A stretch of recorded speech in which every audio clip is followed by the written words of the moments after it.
पिला माने आज टिके आमर धारा बदलैबा ग्रामर चलथिला आज करबा ट्रांसलेशन कौन लिखाई देखन अकबर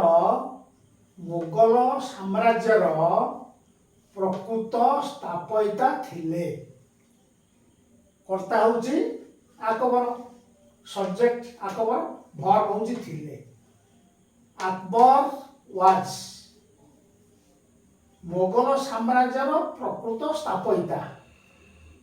द रियल प्रकृत the real founder of the Mughal empire साम्राज्य होची empire Akbar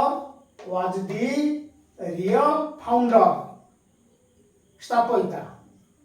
of the Mughal empire number 2 से भारतर समस्त मुसलमान राजा मध्य श्रेष्ठ बोली विवेचित हुअन्ति से विवेचित हुअन्ति he is regarded as the greatest of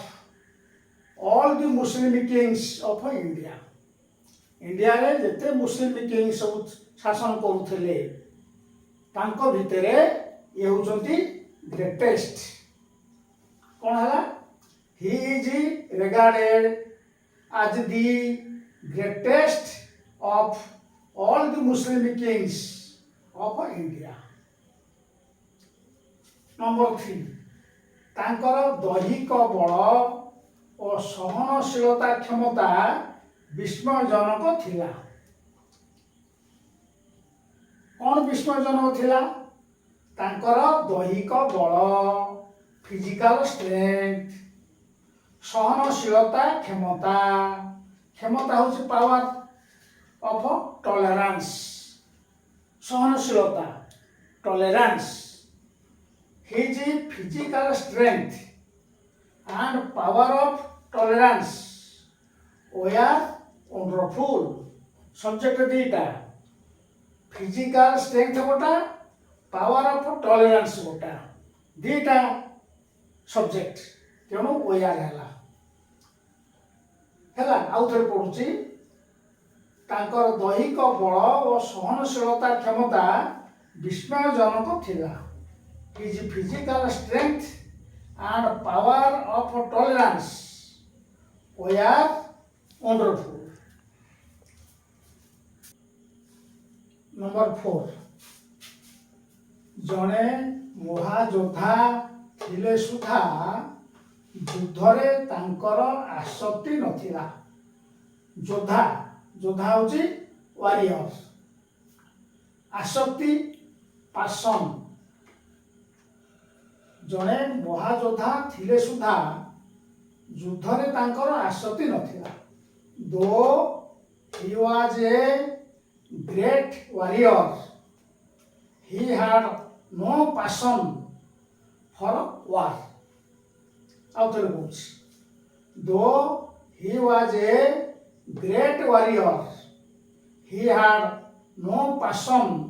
for war number 5 से सर्वदा अଯଥା रक्तपातर विरोधी थिले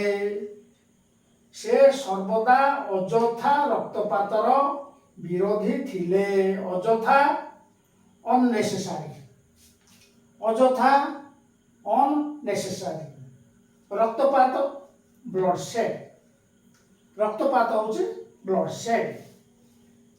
ही वाज ऑलवेज से थिले सर्वदा ही was always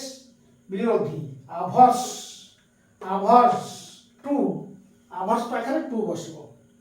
he was always averse to